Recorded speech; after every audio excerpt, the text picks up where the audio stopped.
Good afternoon, ladies and gentlemen. Welcome to Central Valley Talk.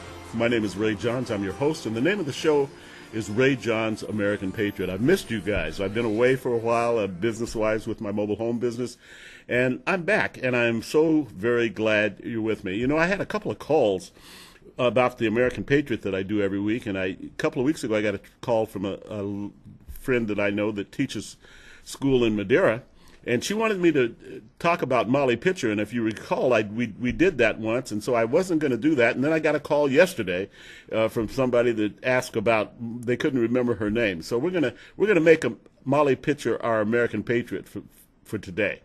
Molly Pitcher was involved in the Revolutionary War. In fact, her husband was fired the cannon. And the way she got her name, Molly Pitcher, which is not her real name, she actually went and had it changed because so many people knew her as Molly Pitcher. And there's a park and a statue named after her in New Jersey. It's called Pitcher Park. And if I'm ever back there, and I'm sure I will be, I want to go see that and take pictures with that statue because I think this lady is phenomenal. She really is. She's one of those people that movies should probably be made from. She's just a great, great American patriot. Anyway, her story goes like this. Her husband fired the cannon, and she would bring pitchers of water and cool off the cannon and also pitchers of water for the troops. And so she was very, very valuable. One day her husband was injured. He was shot in the leg, and she actually took over the cannon and fired the cannon at the British and ended up doing it for the rest of the war. She was never really commissioned into the service, but she fought the rest of the war. Well, after the war, George Washington awarded her several medals. And she was the first woman to receive a stipend at $40 a month for the rest of her life. It's one of those stories that a film should be made out of. So, once again, our American patriot, Molly Pitcher. And my other favorite American patriot is back here with us today is Gary McGill. How we doing, Ray? You're back, buddy. Yeah, well, good to be back. We've been talking before the show, and I know because I've gotten a lot of emails and texts today about Mattis. And so we're going to talk about Mattis today. Gary just enlightened me, and it makes sense what he said, and I want you to listen to what he has to say about Mr. Mattis and the difference between Trump's point of view and his point of view. It makes sense. I mean, let's take this, for instance. I mean, when's the last time you heard of ISIS? Mattis served his purpose. We got completely rid of that ISIS, right, Gary? Completely. You don't hear of them anymore. And it's like I said in a couple of shows ago. I walked into a Fresno State football game where there were 40,000, and my first thing on my mind, this is a few years back, was, oh my gosh, I hope those idiots, this would be a perfect place for those ISIS idiots to strike, would be a place like this. I don't think about that anymore, you know, because ISIS is gone, thanks to Donald Trump, thanks to Mattis, you know. Yeah, and Mattis is military, and he's actually part of the military mindset, or put it another way, what has become, where we've been able to identify now as the globalist mindset. Yeah. You got to remember, the nationalist, globalist. Yeah. Okay? And what Trump needed was somebody to go in there and get rid of ISIS once and for all. Which hopefully. Mattis did, yeah. Okay. Now, if you recall what the deal was to get rid of the ISIS, was to take no prisoners and kill them all, right? And then strangle their... Eliminate them, get them the hell out of the game right now. They're not like, well, I'm sorry I did that, I won't do it again. No, they'll do it the next day. So what happened was, when you think of how you approach a war situation or a battlefield, you think of a front, the front lines, lines. Mattis didn't do that. Mattis circled so that there'd be no getting out. Yeah. And there was no such thing as an ISIS waving a white flag and coming out of there. It didn't matter. In fact, I recall seeing this one video. There was probably 150 ISIS in this room that had thought they'd surrendered. Mm-hmm. Well, all of a sudden, that building's gone. Yeah. Okay, there was ISIS that were trying to escape in Iraq. There was 4 of them, I believe, I was watching on this deal. Well, their white flag, I'm going to try to get to Iraq. They were ISIS. Boom, they're gone. So basically, it was no such thing as an ISIS escaping without dying. Well, you and I talked about that long before, right after Trump was elected, long before Mattis came into the picture. Yeah. And we talked about the fact that you cannot deal with these people. You can't deal with them. Well, you eliminate them. That's the only. You don't have any other choice. Well, There is Obama none. released out of Gitmo these ISIS leaders, these terrorist leaders. What did they do? Did they say, "Boy, I learned my lesson"? No, they went back and became ISIS leaders There were again. lots of them Yeah. that did that. Right. A lot of them that did So that. there's nothing to be gained by the normalcy of what we would think how you handle them. You got to get rid of them. You know, Gary, like you and I said, there was no choice. There was absolutely no other alternative, Right. except to eliminate these. Well, idiots. and there was nobody better to take care of all that but Than Mattis, Mattis, yeah. right? But let's go back then and think about this. Mattis is a part of the globus, part of the war machine or warmonger, if you want to call it. And think about what that really is. If we go back, we can go back to World War I, but let's go back to World War II and then Okay. go forward. Okay, if you notice what the United States does, it goes in and saves these people with our own blood and money. Okay, we save these people, but did we get out? No, we don't come home. We stay there. like Gary Japan, pointed out, Korea, since World War II, Germany, we're talking about France. 70-something years ago, Yeah. and we're still there. We're still spending money paid for by the American people. all of that comes out of the American taxpayer. So there's trillions of dollars that comes from America to protect what? And these countries become what? They become financially secure. They become rich nations, but they're rich nations, but they don't pay for their defense. We No. do. So what is it that America is sitting here paying for this rich guy's defense? It's like you sitting there. You got a guy here with a walled off, and he's got guards there in Fresno at a big house. He's a rich guy, but you're out here digging ditches. But by God, you're paying for the guard that goes there every Perfect minute. example. Perfect analogy. You see, so what Trump says, no, that's not how we do this. What we do is we get out of there, and now we control it economically. Exactly. And Okay. that money comes back to the American taxpayer. That's right. And now instead of the American taxpayer coming out of his pocket, you there digging ditches but paying for that guy's century at midnight. No, that's done. He's got Can to you pay for imagine the himself. trillions of dollars that we spent? Well, in it is since trillions. World War II in Japan, Right. Just in Japan. Well, Look how wealthy they are now. Can you imagine the people who are all part of a war machine, which is, look at the size of the Pentagon, for an example, who are getting absolutely billionaires out of that warmongering, as like the Bushes did in Iraq. Like you said earlier, Gary, war makes money. Makes money. Now look at when Bush decided to go into Iraq. That was part of the warmongering, war machine, and they used a false premise to go into Iraq. Absolutely. Trump was against it, and so were a lot of libtards against it. Yeah. But what happened now? Now, oh man, Trump's getting rid of Mathis. Now they're all They're criticizing. all warmongers now. Now they're Yeah. all warmongers. Why? Go Because figure, they because- don't like Trump. Because Why? they Because don't they're like being Trump. It's all about Trump. because It's they're yeah. being propagandized by the media owned by the warmongers. You see? Why can't they see that? I don't mean, know. It blows my mind. Well, it really gets does, back you to know. that deal. I mean, it's impossible. It's totally impossible. If you have common sense, rationale, and it's impossible for you to be a liberal. And it's impossible for a liberal that doesn't have common sense and doesn't have rationale and doesn't have judgment, it's impossible for them to not be a liberal. I had a girl at the gym the other day, and for the most part, I love those people at the gym. By the way, GB3 is just a great place to go. It's just a wonderful place. Anyway, but I had this girl come up to me the other day, and she poked me in the chest, and she says, "I hate Donald Trump." And I said, "Well, good for you. Bye." I'm not going to waste my time talking to somebody. Well, you find after a while that you really don't want to waste And your time.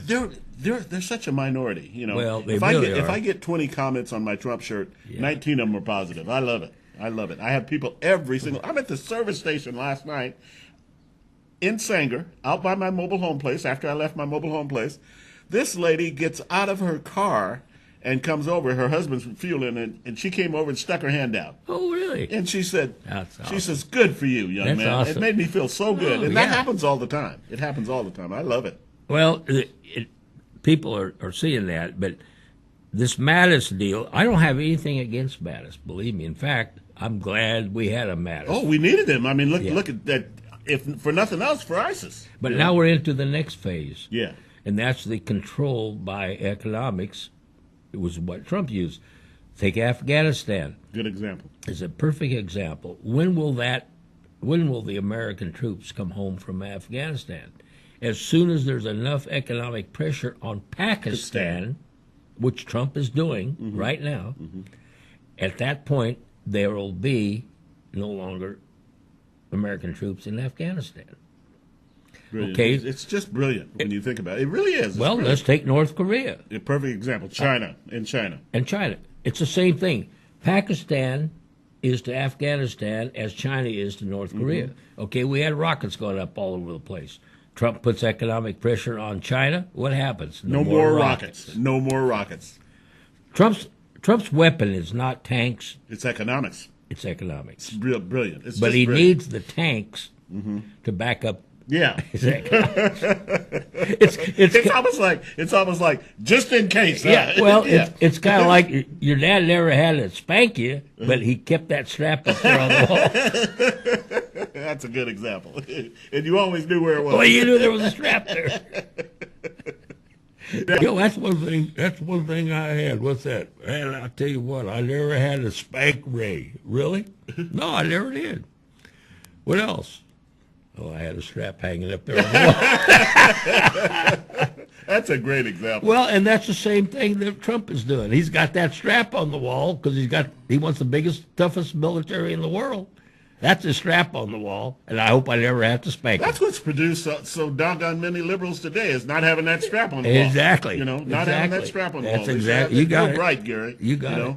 That's what's produced so doggone many liberals, Well, that is what produces the liberal, because there's no accountability and no Absolutely. responsibility. Absolutely. If you don't have to be responsible for anything, and you don't have to be accountable for anything, well, hell, I can do anything I want. Jeez. It's pathetic, And they give them absolutely. I told you the story. I don't know if I told it on my show about being in line at a grocery store and these two very tall, skinny African American boys, probably 19, 20 years old, with pants hanging off their butt, which I hate, and asking their mother for money. Yeah. And my thoughts were, why don't you go out and mow some lawns? Oh, I know it. Or do something. Or do something. Wash somebody's cars. Yeah. Yeah. Instead of asking your mother for, and she said, honey, I can't give you any money. I have to pay my PG&E bill. I got to make Yeah. the house payment. I got to make the car payment. But they didn't understand that. All they thought of was, give me some money.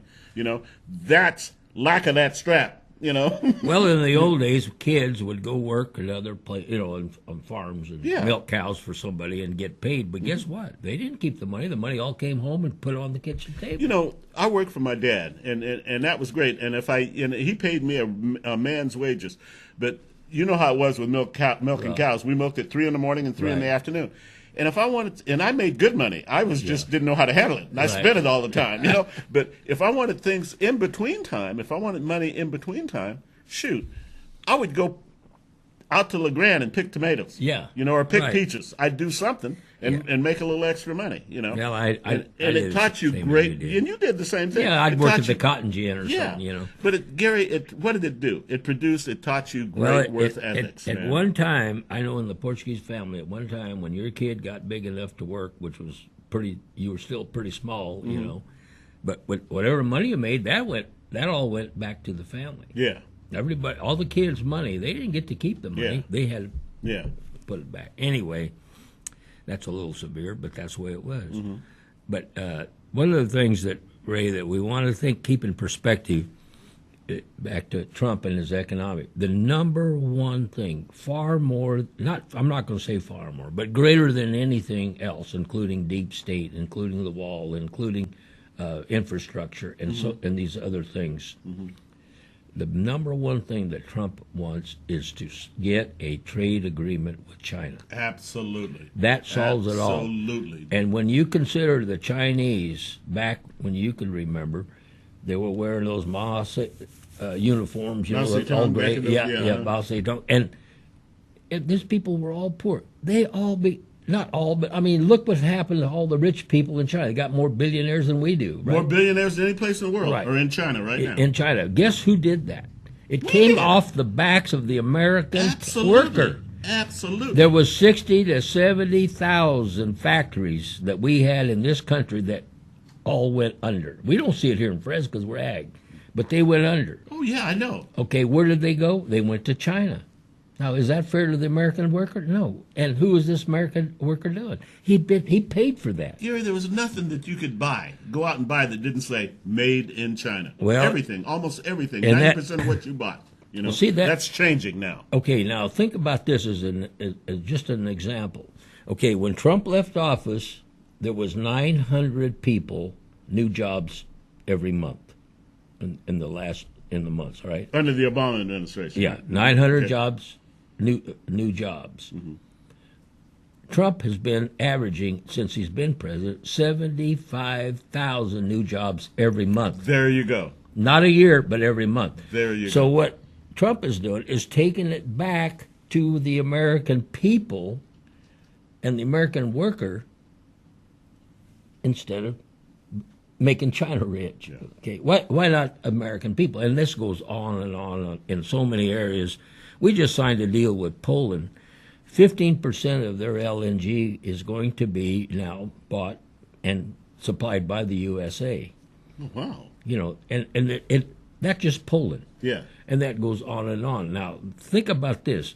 Think about once we bring these people, our military, back, which is now built to be the strongest in the world. Safe from Afghanistan. Yeah. And from, Syria and so forth. Okay. They're there ready, but they're that strap on the wall. It's a little different ballgame then, okay? And now how does these people get controlled? They get controlled by economics, Sure. okay? What's his name, Un? He's seeing the advantage of being with a Trump as opposed to being with a China. Because being with a Trump, he could see how he can make his people great again. You see? Same thing with Mexico. Exactly. Mexico's got a communist president. Yeah. But he understands enough about economics to know that, man, we could become Mexicans great again. And they can. And he's for the wall. Mm-hmm. Now, he can't go out and say he's for the wall, but he's for the wall. Mm-hmm. Why is he for the wall so much? There's a number of reasons, but one big reason is it'll stop the flow of drugs into the U.S., which is going to stop the flow of money to the cartel and cabal. Yeah. Drug cabals. Okay, then what can he do? Now, if they dry up their money, he now can control the drugs in his country. Yeah. Okay, and now Trump insisted that he raise the minimum wage of all the workers in Mexico, with the idea that it reaches a point there is no incentive for a Mexican to come to here. the United Exactly. States. Why shouldn't it be that way? I talked to a lot of Mexicans that came from Mexico because I've worked in, you got all that. There's not a one of them that wouldn't, if given the choice, wouldn't. If he could make the same money he's making here and do it at home, why they want to be home? And Mexico's a beautiful country anyway. I mean, there's nothing here that. What's the advantage? Yeah. Other than that, they'd all rather be home. Yeah. You see, and so, it'll take time, but I think that if this works out the way it kind of looks like, you're going to find Mexico becoming a very wealthy country someday. I think you're right. Okay, why shouldn't they? Because they got all the resources anyway, yeah. and they got the best labor in the world. The potential's there for and them they to be got the best labor in the world. Sure. Okay, you know what Mexico's done? They're fortifying their southern border with a wall. In other words, they don't want those people coming into their country any more than we want those people coming into our country. Yeah. Okay, but why do the globalists and so forth, why do they oppose something like that? Why would you oppose national security, and why would you want criminals in your city, crime in that, and all that? Why would you want that? It's because they've been propagandized. And they're voters. And they're voters. That's why the Democrats want them. Sure. Yeah. You know, I tell you what, I was surprised Valadao voted against the wall. Yeah. I'm so glad he's not going back. I am too. Yeah. That really shocked me. Yeah. That really did. I got a kick out of Nancy Pelosi. You know, she kept telling Trump, they were in this interview deal with the press was there. She didn't like that, but she kept telling Trump, you don't have the votes in the House. You don't have it. Pro says, I think I do. She said, nope, you don't have the votes in there. Oh, man, she was emphatic about it. Oh, yeah. Well, the votes came, and Trump did have the votes in the House. Mm-hmm. You see, and he's going to win on this wall deal. Don't worry about that. Oh, yeah. I could see that happening easily. And the worst thing that could happen to the Democrats is that they do shut the government down. You think that's going to happen, Gary? I don't know. It doesn't matter to me one way or another. In fact, why should it doesn't, I mean, if they're not essential, why were they hired to begin with? Absolutely. Well, again, well, that's just going to affect the non-essential. Well, if they're non-essential, why hire them in the first place?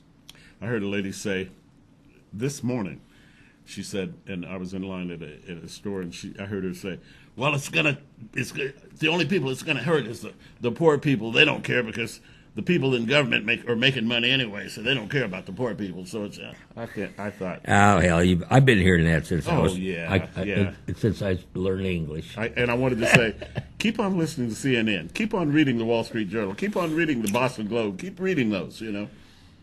But anyway, I get a kick out of that. Nancy Pelosi, boy, she was you don't have the votes. You don't. And he had the votes. I mean, he's way ahead of. He's always one step ahead. One step ahead. They're gonna wake up one of these days and realize that they can't play the game with him. No, they want to try. So that, and they get desperate and they do absolutely idiotic things. Well, and they do idiotic things. Of course, idiots believe it. So then I mean, it's productive in the sense that now, why do you say idiotic things? Because I got enough idiots to listen to me. That's why. That's right. That's absolutely right. I love it. Makes sense, doesn't it? Yes, it does. Yes, it does. Gary, we're going to take a little break here. And we're going to be back, ladies and gentlemen, pay a few bills. We're going to take a little break. And by the way, thank you so much. I am so happy to be back. I'm glad Gary's here with me today. And it's just good to be back. When I'm not here, I don't feel good. Well, I'm here today, and ladies and gentlemen, I feel good. Well, we're having fun. We're having fun, like we always do. We're going to take a little break here, ladies and gentlemen. We'll be back in, let's say, 2 and 2.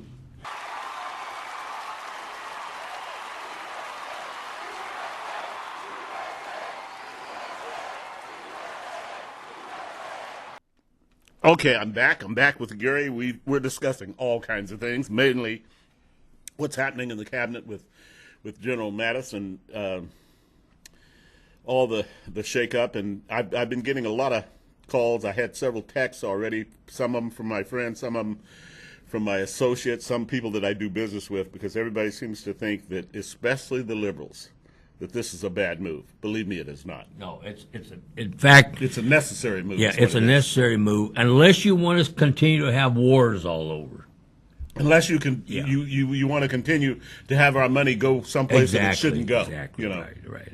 And if you'll notice, what does that mean? Well, Trump is soft with military. No, he's building the strongest military the United States ever had, and spending the money to do it. But I just want to say this. I just want to say this. Like I walked in to get gas last night at a service station where I told you that lady came up to me, and Gary, the gas was $2.79. And so when I went in to get the gas, the guy he owned the station, and he was sitting there, and he said, "I like your shirt," and I said, "Thank you very much." I said, "I like your gas prices," and he said, "They kind of go together, don't they?" I said, "You doggone right they do." Yeah. Well, here's the thing. If it was up to Trump, we'd be paying for gas like you do in Oklahoma, $1.59. Isn't that amazing?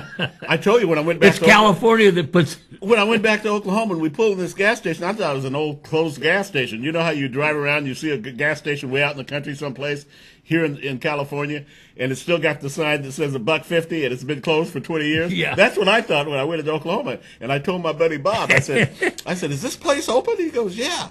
I said, and he started laughing. He says, "You're thinking about the prices, aren't you?" Yeah. It's unreal. I remember, and what does that tell you when we've got all these refineries out here? Well, of course, it tells you that liberals control it. Yeah. And they don't want you, or they want to take as much money out as they can. But here's the deal you want to think about what's going to be happening is there's going to be pipeline of fuel coming out of Mexico, and these Californians and these libtards up and down the states are going to be left out. Absolutely. But it's going to be a burden is on us, and it should not be. Why should California, because of the prosperity, it should be the least expensive gas, not the most. Look at all the refineries. We've got everything right here. You're right. It should be the least. We should be paying less than what they're paying in Oklahoma. Well, it's insane. I wanted to talk, Ray, about the stock market. because this affects Let's do that. everybody. Let's do that. And I'm going to come up with some things that I want you to, Okay. come back out with me on that. Okay, I had a guy the other day, and it just hit me when he said that. He come over and he said, of course he knew that I fool around with that, right? Mm-hmm. And anyway, he come over and he said, "Boy," he says, "my 401k is really getting hammered." And I said, "Well, you and everybody else, right?" Mm-hmm. He says, "Yeah." And I said, "Why?" He looked at me like, "What do you?" It shocked him. Yeah. That I asked the question, "Why?" Yeah. And I never said another thing. I just waited for him. And he says, "Well," he said, "it's gone down." I says, I'm going to ask you again, why? I says, "For this reason. Think about it." I said, "Do you have your 401k with a financial planner or a money manager?" "Well, yeah." I says, "How often do you meet with them?" "Well, He says, "Well, wife and I meet with him once a year." Mm-hmm. I said, "Okay."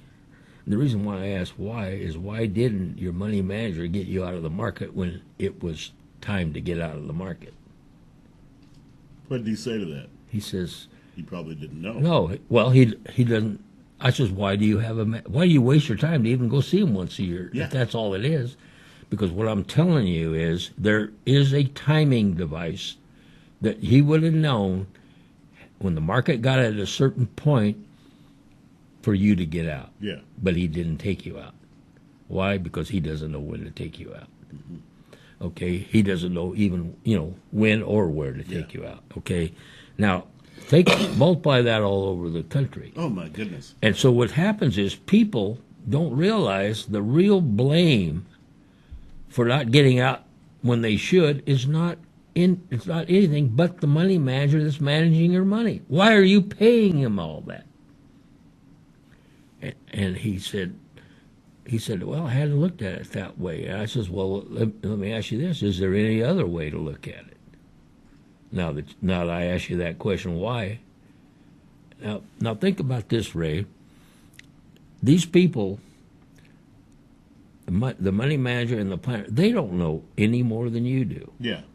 But they have the certificates on the wall. It's all a scam. You know what I mean? I absolutely love it. God, they got degrees. Sure. And they got all this stuff, right? And you go in there, and because I've done that, I've had people ask me to go with them to meet with a financial planner. I could tell in a heartbeat this financial planner doesn't know a thing. Yeah. Diddly. Mm-hmm. And so, we meet there, and I'll ask them a few questions, which is giving me the answer, whether they realize it or not, that he doesn't know anything about anything, okay, other than they all got a nice suit, a nice tie, and all those, they paper the wall with those certificates and degrees, right? And so I always get asked this, on the way home, what'd you think about my planner? I always give them the same answer. Man, he's a real nice guy, or a real nice woman. Yeah. And I try to leave it at that. And deep down you're going, "Oh man, this guy doesn't know diddly," but they meet once a year. But here's the thing that a lot of people don't understand or realize. Let's take a course of a 30-year career, and you now have a retirement, and you now retire, and you got X amount of dollars in there. Mm-hmm. Okay, how much of that went to fees and commissions? A ton of it. I'll tell you how much. You get 50%, and they get 50%. Oh my gosh! So let's say there was that much. I know it, and there's a reason why you don't know, because nobody wants you to know. Yeah, and they're certainly not going to tell you. And they're not going to tell you. So let's say you had a good retirement. You retired. You got $300,000 in your retirement. Mm-hmm. I guarantee you that retirement started, or should it be, $600,000. Mm-hmm. Okay. Now, if that planner is any good, he'd get you the $600,000, and then he'd make a little more and then cover his fees. Sure. But I'm telling you, the average person, retirement, they all know what it is, double it. That's what it should be. Mm-hmm. And it's not, because they ended up over the course of the time they meaning the money, the companies, Yeah. and all that.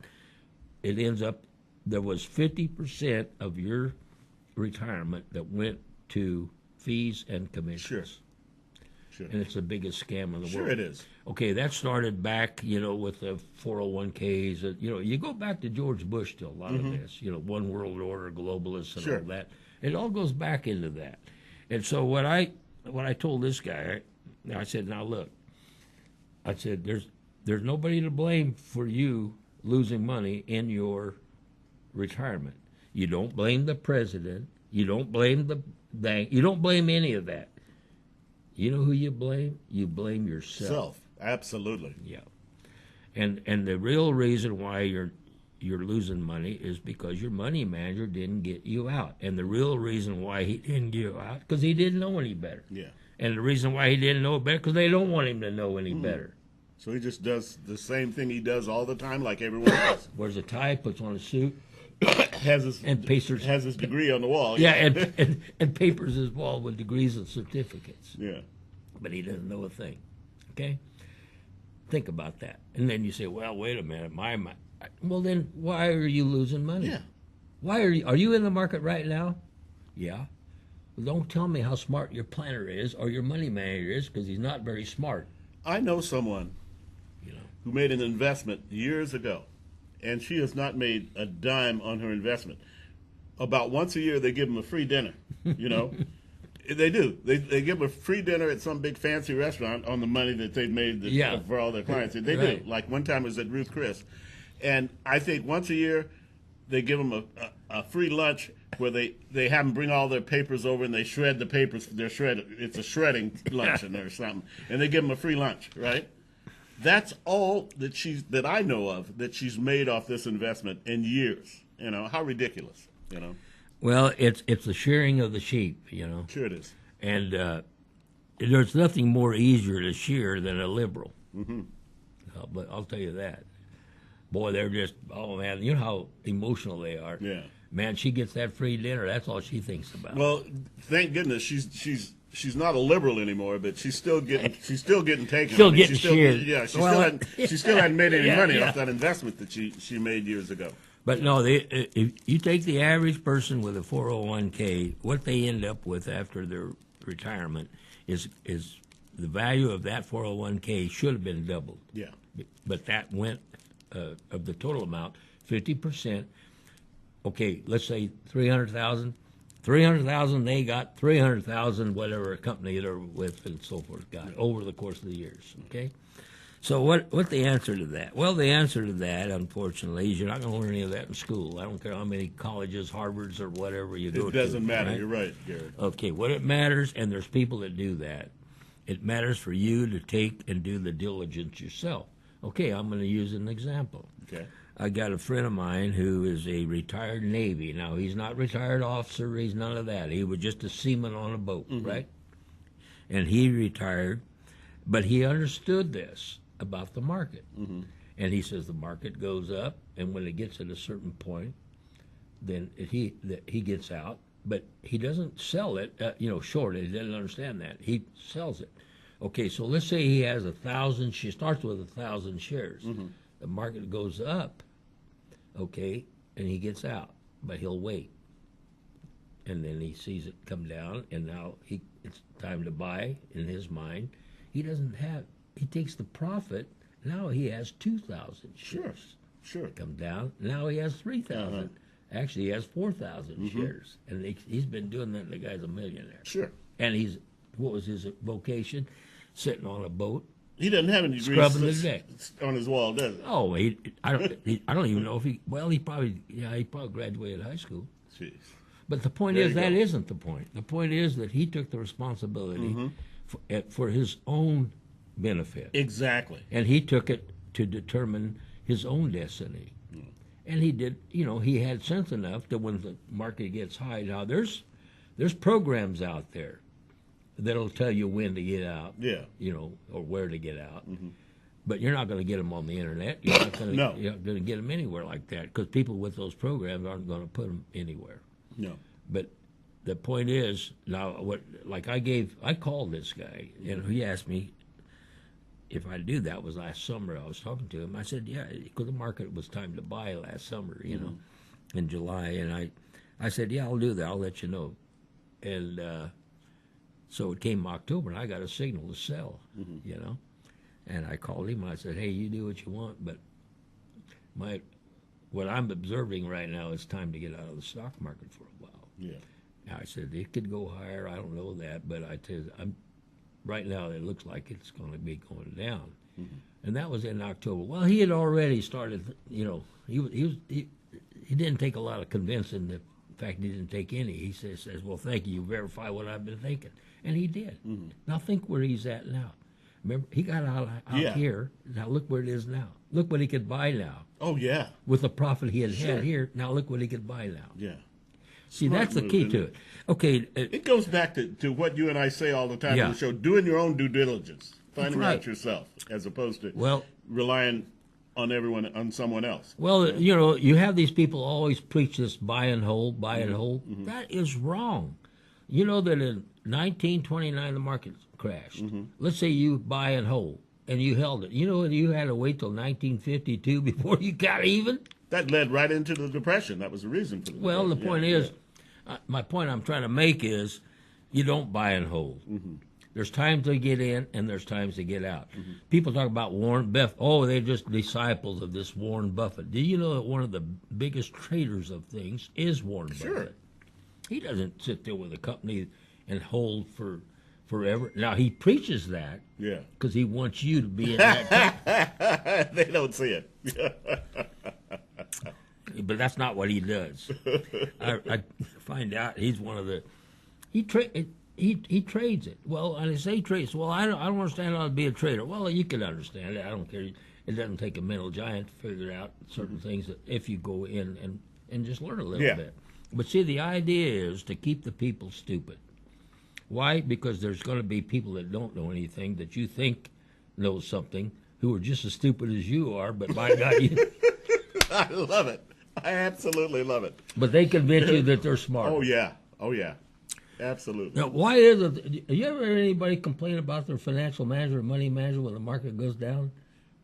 I never have. No. I'll hear them complain about the president or they'll put it somewhere else. They always put it someplace else. Always. And so I bring that up because I think people are. I'm having some people even asking me, you know, about because they know I fool with it. He says, Gary, he says they asked me this because I got a signal, I got a system, right? Yeah. And you know, it took me like it does everybody else, but we don't put them on the internet. No, Nobody's of course you don't. Why would you? Okay, so anyway, this guy asked me. He says, when is this market going to bottom out? I said, I never know when, but I always know where. Oh my goodness! You see, why do I know where? Because I do get a signal, Sure. but I don't know if it's going to come in February, March, June. You have no idea, or even what year. I just like you just know, like you said. I never know when, but you just know. But where. I always know where. And so, anyway, that's the way it is with the people that are doing that way. So, and people do develop this, and it's not that you can look at a chart. I mean, just you don't have to be accurate. You know what I mean? Just be, man, it's hitting up here. It started here, but it's now hitting this line here. Maybe I ought to get out. Well, maybe a little bit too soon. Maybe it went on here, but guess what? It didn't go back down here. You see? So it's not trying to pick a top or pick a bottom. It's just trying to pick a cycle. Yeah. And if you got... Because everything's in cycle with this. Well, everything in the world's been in cycles forever. Everything's a cycle. Yeah. And so, I mean, you got 1,000-year cycles and you got 10-second cycles, you know. But anyway, I wanted to bring that up because... I'm glad you did, Gary. Yeah, because I think people should understand that who's to blame if they're blaming, and they're all going to blame. Nobody's going to blame themselves. They're all going to say, well, President Trump screwed up or Wall Street did this. But let's talk about that for a moment, about Wall Street and Main Street. Yeah, Wall Street and Main Street. I love these two terms. And the thing is, we have been a Wall Street globalists for the last, say, 30, 40 years. Sure. Everything gone to Wall Street. Everything was built around that. That's why we had 60, 70,000 factories leave. Yeah. It was, America was to become a service country, which means paper, which means Wall Street. which means globalists. Yeah. Okay? It doesn't mean American people No. because they're not going to benefit. In fact, they're going to be penalized. Yeah.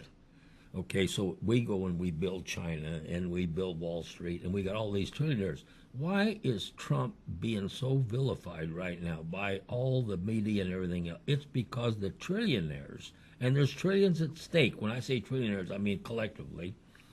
There's trillions at stake, Of course it is. and it's all on Wall Street. Mm-hmm. So think of it like this, Ray. Think of a train leaving San Diego. Let's think of two trains. One's Main Street, and one's Wall Street, and they're heading for Seattle. Okay? Now, they're both together parallel, but as time goes on, one train starts drifting off to the right and gets further and further and further apart. Okay, this one is Wall Street. This one is Main Street. And this is what happened to America. Way off course. Okay? Trump comes along and says, wow, this is out of whack. So what does he do? He gets the train that's Main Street, Brings it back. and he slows this one down. That's what teeing off all the globalists, yeah. Yeah, and that's Sure. what, and so they fight that because there's trillions involved. course. But where's the trillions gone with Trump? The trillions now are being shifted and going to Main Street. Yeah. Okay, what Main Street do? They manufacture and they make things, sell things, and what happens is the profits go up, right? But it's not stock profits going up. It's actually making something, selling it at a profit. Yeah. Right? So that goes up. You know that the wages that workers are earning now, it's the first time in I don't know how many years that they're actually increasing. Wow. In the past, how is it that the wages kept kind of basically with inflation being factored? How is the wages, let's just say, remain the same, and you have Wall Street go from 7,000 to 20-some thousand? Does that make sense? It makes none whatsoever. And the wage earner is still here at 7,000. Yeah. Why is he still at 7,000 and the billionaires are up here at 20-some thousand, 26,000, 25,000? So Trump says, no, we're going to end that. What we're going to do is bring this down and this up. So when the stock market goes down, okay, it's to your benefit. Unless you have your money in a 401k with a stupid money manager. All right? But it's it's the American people that benefit when I say American people, the average worker, let's call it, okay, his value goes up as the market comes down. So I look at it and I'm saying every time the market goes down, I say, man, America won today. Yeah. America won today. The American worker won See, today. the average Joe out there doesn't know this. He doesn't understand this. Good point, Gary. Well, he doesn't understand for only one reason. That's because it's not taught. It's Yeah. because the opposite is being taught. Sure. And it's because he has to sit there and turn on his TV and sit there and watch CNN lie to him. Yeah. They all lie to him. Well, of course they all do. right? But that's why he doesn't understand that. Well, I wouldn't understand it either, and neither would you unless we did some research. Okay. Because if this is Main Street's going up, who's that benefiting? It's benefiting all Everybody. Americans. Yeah. Okay, Wall Street's going up. Who's that benefiting? Benefiting They figured only Wall about Street. 8,000 people that are the billionaires. Oh, well, yeah. You see? So at whose expense? It's right off our back. Absolutely. China built off our back. Germany, Japan. France, any country Yeah. off our back of the American taxpayer, which means the American worker. Every country. And now you have to ask yourself, how rich would America be? Oh, my goodness. Yeah. I know what you're going to say, and you're right. It's amazing. You know. It goes back to when I told you a few shows back about looking at a baseball and said, you know, I'm such an American. I'm such a patriot. And I'm thinking, made in China? There's nothing more American than Mom Apple Pie the flag and baseball. And baseball made in China? I don't think so. I don't want to play with a baseball made in China. Well, you know, we see how rich Arabs are, like Saudi Arabia. Yeah. Now, I mean, I don't know. You look over there. I had some friends of mine that was a teacher over there. You know, God, these people, you know, they got a heck of a deal. But all that is sand. Yeah. You know, and we could be rich. We should be rich like Arabs and never have to ride a camel. Gosh, I love it. You know what? They stopped riding camels too. They're riding Mercedes Benz. Well, heck yeah. This is totally off kilter, but Gary said that, and I was just reading an article the other day that the two-hump camel's going out of business. You know, it's becoming extinct. So there's some big liberal agency out there to save the two-hump camel. You know, I mean, isn't that so incredible? But no, if the public was taught in school, see, we're taught that we're not capable of more than anything. I don't care. You turn out to be a very outstanding electrical engineer down the road, a PhD and all that. But you're somehow at an early age taught to believe you just can't handle finances. That's supposed to be some kind of a mystery. Ray, it's not a mystery. It goes up and it goes down. All you got to do is time this, and you don't have to be that accurate. Comes back to what you and I said a lot of times on this show. If you're told something enough, you believe it. It becomes a fact. It becomes reality. Your reality. Well, let's say you got out of the market in September instead of October. That's fine. Let's say you got out of the market in November instead of October. Well, that isn't all that bad either. But you certainly saved. But how about if you stayed the whole time? Where are you right now? It makes that getting out in September maybe a little early, but look pretty good. Yeah. Right? Or getting out in November. Oh, I was a little late, but it looks pretty good. That's my point. Yeah. So you don't have to be that accurate. Yeah. But there are things that will lead you to a better accuracy. Let's say. Yeah. You know, and but I'm glad you brought this point up. It's a very, very important thing. Well, just think about it now. Anybody with a 401k. What is the reason why they're losing money is because they're still in the market. Now, who didn't get them out? Their planner. Sure. But who else didn't get them out? You didn't get yourself. They didn't get themselves out. Yeah. And in reality, they don't need a planner. Yeah. The real reality of It's it like is. your Navy friend. Yeah. Yeah, like my Navy Perfect friend. example. And so I use that as a good example because he does not have a PhD in finances from Harvard. You know, he didn't even go to college. He didn't need that. Yeah. All he ever did was scrub the decks on a carrier, right? But now he's a multi. Wait, go figure. You know. yeah, because he understood the value of that. And now, if he can do it, can anybody do it? Absolutely, they can. Yeah, they just have to believe they can. Yeah. And see, what I would teach a kid in school, starting in kindergarten, even man. You know, I teach them how to a piggy bank, and you save your money, and then you understand how that doubles in this and that. But explain it. And It's something that certainly should be. Economics should be taught at a very early age. You know, personal finances like that, and what interest is, what it really is, and what happens when it compounds. These are not.